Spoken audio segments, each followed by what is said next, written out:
Welcome to the Greener Gifting Gang podcast, the show that delves into the reasons we love to choose, wrap, and share gifts with each other.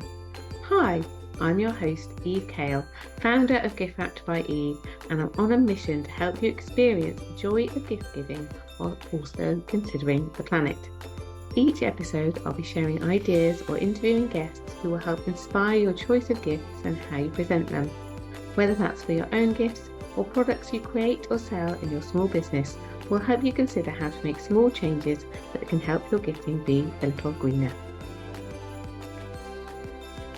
Hello everyone, welcome to another episode of the Greener Gifting Gang podcast. Today I am joined by another guest, and Lajina Leal is here to talk to me all about gifting in her own life and gifting in her business life as well. So another great episode for you. And yeah, before we get started, Lajina, can you introduce yourself to our listeners, please? I am Lajina, and I'm based in Telford in Shropshire, and I started Lajina Masala, where I teach Indian cooking. I have a brand of handmade spices. I run a virtual curry club. I have in-person classes, and I deliver team building activities. Wow, lots of stuff. How exciting. So we first got in contact a couple of months ago, and you said to me that loads of your products, your services are bought as gifts. So I was like, oh, that's really interesting. Definitely, let's have a chat. And is that how you sort of envisaged your business when you first set it up, that it would be a kind of gift business, or where did it sort of come from? How did you get started? Because I teach people to cook, but it is quite special. Indian food can be frugal, can be every day, but a lot. So we're used to restaurant style food, which is a little bit special. It's richer. So obviously that can become really good experiences in terms of learning to cook and having a dinner party afterwards. So many clients come through that way with me, come through Yeah. as a gifting or a Christmas party. People will, rather than go out for Christmas, they might cook their own Christmas curry with me. Wow. Okay. So lots of different ways that people use your services. And is your background in cooking, and like, were you a chef or something like that, or how have you come to be doing this? So I used to be an accountant. Okay. So quite different. Yeah. And I was a very keen home cook. So we were sat with my girlfriends talking about how bad this particular Indian meal was that we were having in a restaurant. Yeah. And one of my friends said, "You need your own restaurant." And I was like, well, actually, teaching people, that would work. And that's how I launched the business. I very early on did a teaching certificate. So I'm a qualified tutor as well. Okay. So it's come from the kind of the love of the cooking and sharing that, but now it's about sharing it in terms of helping people to learn how to do it for themselves. And I mean, we've talked on the podcast before, in lots of episodes, about experience gifts being something that are, just a real, I mean, they've obviously been around for quite a long time, but there seems to be a real growing trend of people wanting to give experience gifts, and especially since lockdown. How long's your business been running? Were you around before lockdown? I was around 7 years before lockdown. Okay. And then in 2020, when all the cancellations, in-person classes were cancelled and I had time on my hands, we launched Curry Club, which was my vision right at the beginning of the business. I always wanted my own members, my own subscribers who cooked with me on a monthly basis, and that's what Curry Club does.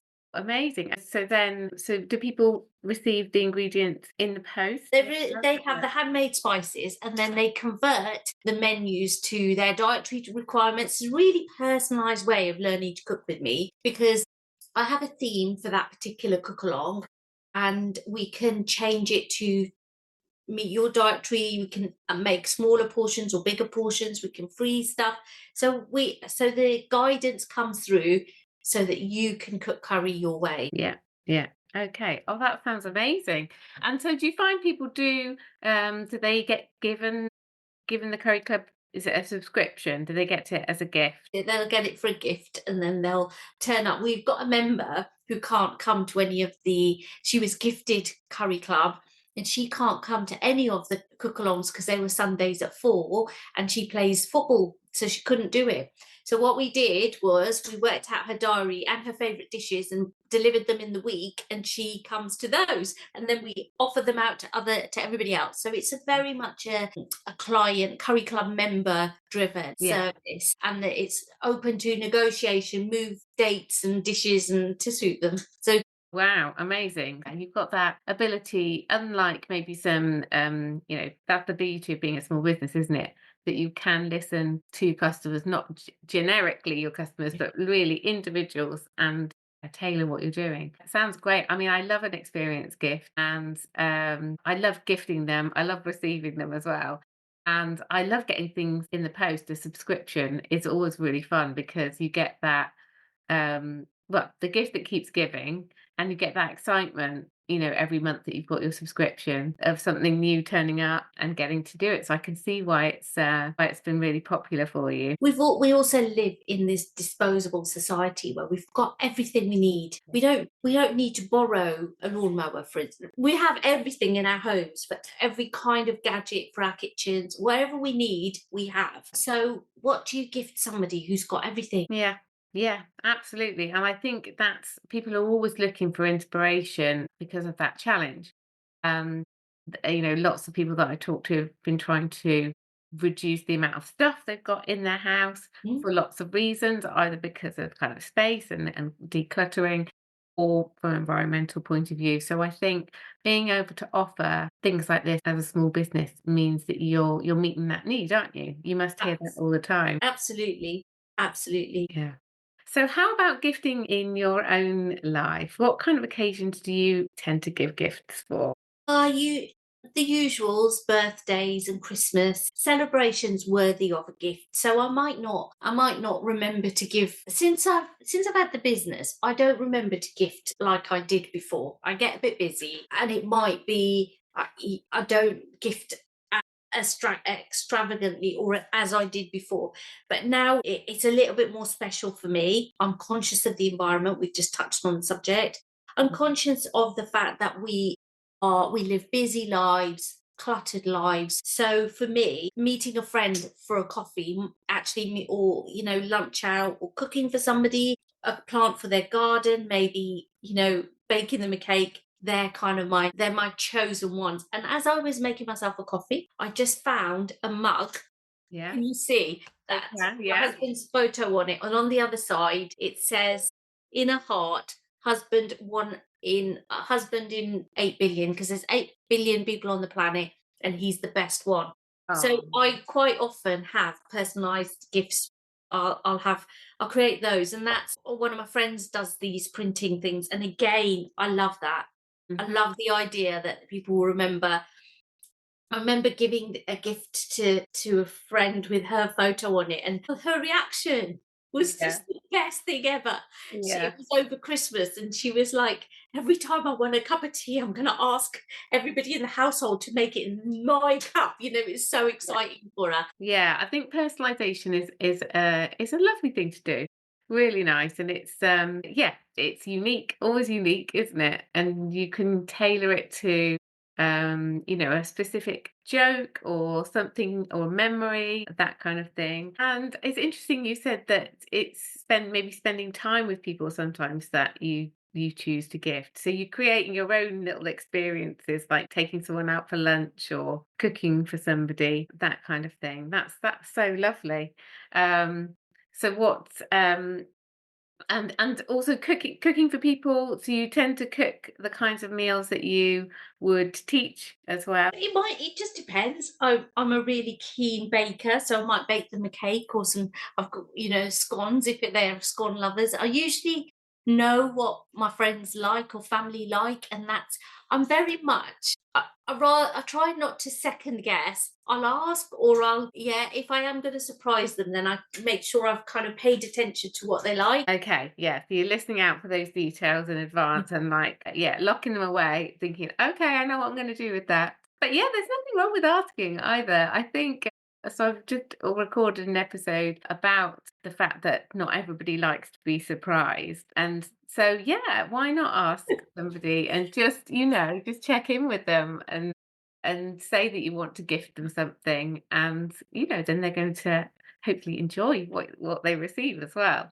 So that's interesting. So how's your gifting changed then? Is it just a case of you being busier and so less shopping time, or do you think your gifting habits have changed because of what you've seen as a small business? Or yeah, tell me about it. Think it is a lot to do with the environment, the impact on the environment, and we and also I teach people to cook. I understand that there's so many allergies and there's so many ingredients in some of our traditional gifting, chocolates and cakes and things like that. There's so many numbers in there and dietaries that I just and people don't might not drink alcohol, and trying to get it right makes me feel that yeah, I just think there's other ways. So I might give you a rose at Christmas, or not, or for your birthday, a special birthday, and I'll know that that will flower on it, and you'll think of, that will make you happy. So there's little things that I do or I might even gift for no occasion other than I want to give you. I've remembered you, I care about you, and I just want to gift that. Yeah, that's lovely. Yeah, that's lovely. An unbirthday gift. Yeah. And I think there's something lovely about that, really surprising people, because obviously there is an expectation when it's your birthday that you will probably be receiving gifts. So to receive a gift just randomly is even more of a treat, isn't it? So Mm. exciting. Yeah. So it sounds like you do enjoy the process of coming up with ideas to gift people, and maybe your shopping habits have changed, but you enjoy the process of choosing them, would you say? Absolutely. And I really don't like waste. So I want it to be right. Yeah. Yeah. Yeah. It's difficult, isn't it? I think we do sometimes put quite a lot of pressure on ourselves to get it right. But I can see, that that's often for different reasons. But the environmental one is as an important one, isn't it? Because choosing the wrong gift and, perhaps buying more than you need because you're not quite sure. Yeah, that is where we kind of start to add to that environmental cost of giving. There's also the cost. We're living in money. We're very conscious of money. When you start a small business, you become conscious because you haven't got that income that you Yeah. had previously. So you're more aware, and that's not necessarily a bad thing. But then also, you don't. If you're gifting, you don't want the person receiving it to feel obliged to give back. So it shouldn't be a monetary value. It should be the thought and what goes behind that that's important. Yeah, that's really interesting, isn't it? Because I don't know if you've experienced this before, where maybe at an occasion like Christmas, there is this like kind of mental view on this person. I've spent this much on this person, so I need to spend this much on this person. And that can really that's really interesting, because I think I don't personally think that fairness has to be, that kind of, specific in terms of monetary value. But I know that not everybody agrees with me. And I've had various discussions with people about that. But I think you're right. I think it doesn't necessarily need to be like that. How do you feel about the number side of things, given you're an accountant? You should try. You should try coming from our culture. When it comes to gifting, Mhm. you've got to be seen to be fair. Okay. So Okay. you have to be seen to be giving in fairly, right? You can't be giving to one person more than you're giving to another. I mean, it is some of it is we're not even thinking about the individualization or personalized of it, and it has become, it's just not right as far as I'm concerned. So on this occasion, I'm very happy that I only have one child, because I can gift him whatever, and I don't have to think about anybody else. Mm. That's it. Chris Mhm. and I, my husband and I, we will agree what we on his Christmas gift or his birthday or whatever gift, or there's no reason to give him a gift, but I want to give him a gift. I don't have to think about another sibling. Sounds really selfish, because forever I always wanted a more than one child. And when he left home, so he lives in Manchester, and when he went to work, when he got his job in Manchester, he moved in with his friends from Telford. So he lived with his school friends from when he met when he was about 6 when he moved to Telford, and they moved to a big house, a 5-bed together, and I felt, yeah, I'm never going to have to worry about him again. He's got his friendship group, he's solid. And they actually, it's really interesting because every birthday they get together and they have experience where they will cook together, and it's a great friendship group. So again, I don't need to worry about. It took me till he was 25 when he left home that I actually realised that it's okay to have one child. Yeah, yeah, yeah, and you're celebrating that and just yeah, exactly. But I think it's really interesting to hear that that's a real cultural thing about that specifically needing to be things to be overtly fair, openly fair. I think lots of things are not fair within our culture. So, in terms of people having, we really are going into political category. People will gift when they have sons, and then daughters are not recognized in the same way. Okay. People will give, and I feel really strongly that it's equal and that children are equal regardless of their gender, and it's not, as long as they're fit and healthy, they live a great, we're here to go on a journey, right? And it needs to be healthy, as happy as possible. So that's more important than worrying about genders. Yeah, okay, that's interesting to hear. It's more than just yeah, it's more than just you know, a pretty package. There's so much more behind that, isn't it? Okay, yeah, that's something that's not come up before. So it's really interesting to hear these differences you know, in how we celebrate and how we gift one another. And do you see those differences in how your friends and of other cultures gift and celebrate?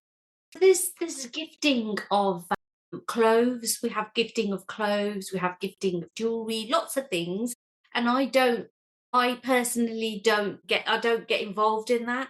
I have a very Western style of gifting, Yeah. and I don't. I have stacks and stacks of gifts that have been given to me that over the years I've had to give to charity, clothes and things, which are beautiful, but they just might not be my style, or I don't wear Indian clothes in the same way. Yeah. So it again, it's clutter, it's spending money unnecessarily. Did you expect our podcast to go down this road? I didn't really know where we were going to go, and I think Yeah. that's why I love talking to people because you just don't know, you know, where a conversation is going to lead, and it is fascinating to one small subject. You wouldn't think that you could have such different conversations, but you absolutely can, and that's why I love it. So yeah, thank you for sharing. It's you know, it's really interesting. Now on the subject of receiving gifts that you don't necessarily want, that's a that's a tough that's a tough thing to get your head round, and I, you know, have done that over the years where you keep things, especially when you know, my children were small and people were extremely generous and gave us all sorts of things.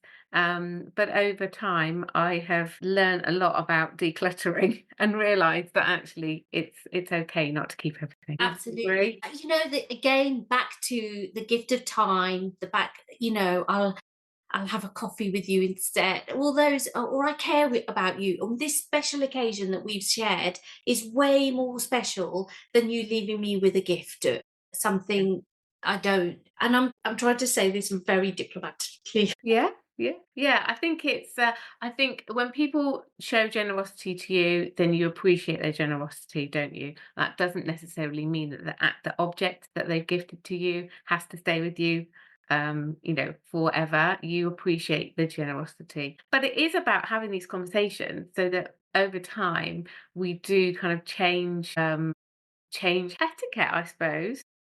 You know, and change what we feel is acceptable. And it's only by having these conversations that we can start to do that. Because I mean, that's how traditions form, isn't it? Because people do the Mm. same things over and over again. And then at some point trends change, but they sometimes it's more than just a trend if it's really ingrained and it's about having interesting, sometimes difficult conversations. So I think it's really interesting to hear your story about that.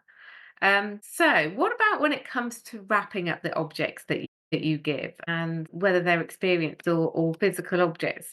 Do you enjoy the process of wrapping? I come from a generation that wanted to wrap to the point of all the curly ribbon, everything, right? But when then I became a mother, and that means that if you give him a tricycle, it needs to be assembled on Christmas Day or for Yeah, his birthday. They need to come down. So if they've had a new train set, it all needs to be set out and wrapped. So they get this obscure packaging that they need to take away. yeah, yeah, That's how I've felt packaging, wrapping should have been from when he was little. And there's a real excitement of having a tricycle, watching it being wrapped. You know, what could this be yeah, when you're yeah. 2 years old? As far as I'm concerned, I don't think he remembers that he had a trike at 2. But yeah, I think I might have just given myself some rather complicated, would have been much easier to do it in the box and get it out and put it Yeah. together. So did you enjoy trying to disguise what the object was once it was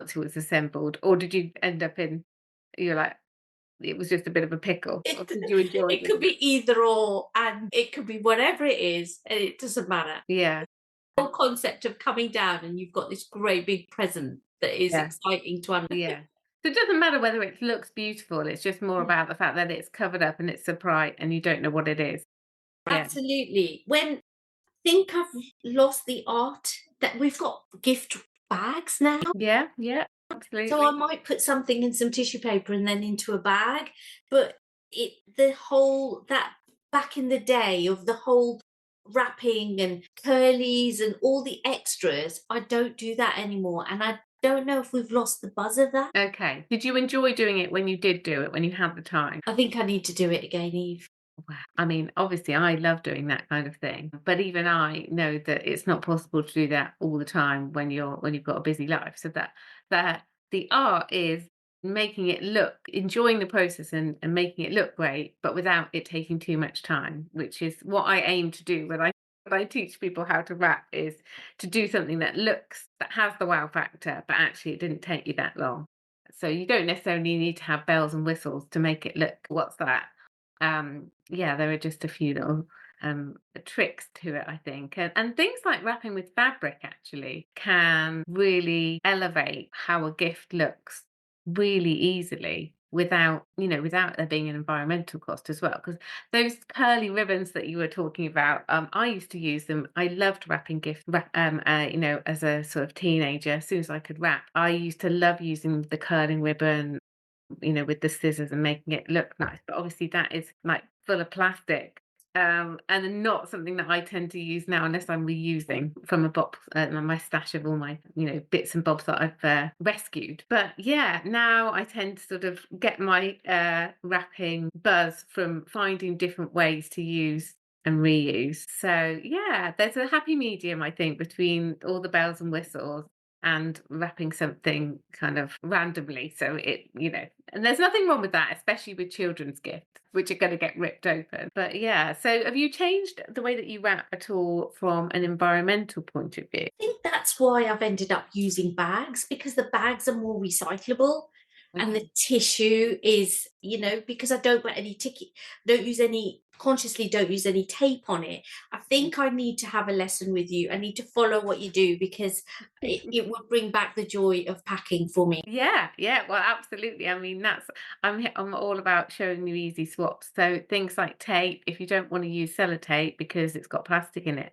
then you can use paper tape, which is a good alternative because it still looks pretty, but it's recyclable. And like I say, there are some easy ways that you can still bring the joy back. And I think some of it is just about allocating like that extra little bit of time, even if or like I like to think of it as part of the process of, part of the gift, part of the joy of the gifting is how you choose to put it together.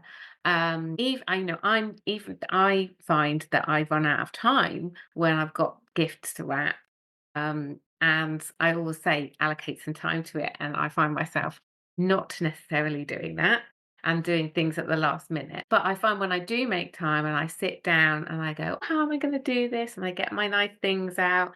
And I find it really calming to spend some time. That's my kind of this is the only crafty thing that I do. And I do find it really mindful. Now, I'm not saying that I'm going to convert everybody who doesn't like wrapping to enjoying the process, but maybe just a few easy wins. Yeah, I would be happy to help you do that, definitely. Do you have any kind of traditions when it comes to wrapping? You talked about like the tricycle and things like that, but do you have any kind of memories of things you've done? Mentioned Christmas. Do you wrap for Christmas? We absolutely do. And it's special, really special for wrapping for Christmas in our house. And if I need a bit of help from my husband's present needs wrapping, then Sam will help me. And then when Chris is, present, sorry, if Sam's present, then Chris will help me. So we all kind of swap around and help each other wrap. Lovely. But one of my favorite memories, and I don't think Sam's going to appreciate this, but as he got older, it would be lots of games, whatever games if he whatever he was playing, he would have games every year. And one year I thought, right, I'll have to get him some bedding, so I got him duvet and pillows and just wrapped them and put them under the tree. It was the biggest disappointment of his life. I think he's still traumatized at being a Oh. teenager and having bedding wrapped under the tree. Well, because it was a practical gift. What Bedding. exciting. Oh. Boys don't, yeah, that's a tip. Don't wrap boys bedding for Christmas. They won't appreciate it. Do you know what? When our children were littler, we did do something like that. We tend to give them a gift. We used to give them a gift on Christmas Eve, just as a kind of to help encourage them to go to bed. So, over the years they've had like pajamas or slippers or, you know, hoodies or something like that. And I think one year it was bedding, but I think they were young enough that we got away with it. But thank you for the tip. I don't think I'm going to repeat that. Not that.